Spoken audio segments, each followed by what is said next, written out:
Hello, it's Michael Cashman. I thought I'd give you page 96 from my memoir, One of Them. Once I took the hard decision to leave Lee, I felt stronger, but I hadn't given any thought as to where I should go. So I found myself turning up at Kenny Parry's basement flat in Middleton Square, Islington.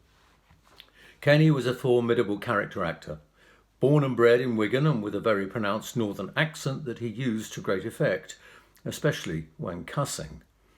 His career as an actor was second to none, having worked alongside Dick Emery, Benny Hill, the legendary Kenneth Horne, Franco Zeffirelli, Richard Burton, and Elizabeth Taylor.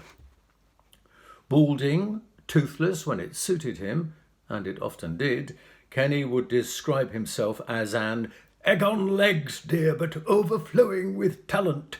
Talent, dear. And finish it off with a flourish of hands waving in the air. He was also a gifted clairvoyant and mother to many a male actor, especially northerners like Tom Courtenay, Nicol Williamson, honorary northerner, John Thaw and Albert Finney.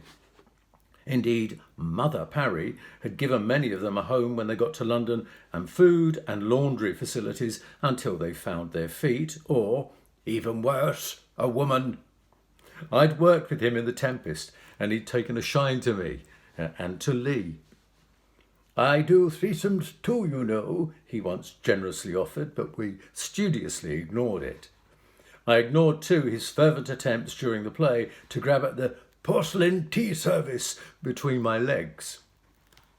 As an admirer of his camp and his talent, I was allowed into his hallowed halls. I rang the buzzer. The front door of the building was electronically released, and, case in hand, I made my way down the stairs to his flat. At the foot of the stairs, I saw the bottom half of his voluminous figure. "Is that you, Alice?" I replied that it was. All of his daughters were called Alice at some point in their incarnation with him. He didn't wait for me, but turned into the flat with a statement treading behind him. "Spirit has sent you here for a reason, dear. A reason." I closed the door behind me. "Don't put the bolt on. I'm expecting trade," came the instruction from the living room. Trade was a term used for casual male sex. It being market day, expected one of his many callers.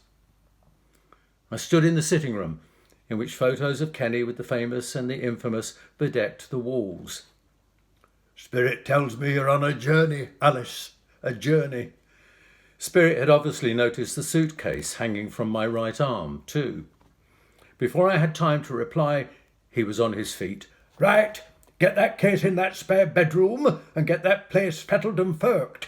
You'll need somewhere to stay, Alice. And come Monday, you'll need to get down that labour exchange. Bills don't pay themselves, you know." And that was it. I became his new live-in daughter, Miss Cashman, Alice. There was no arguing. That was my title.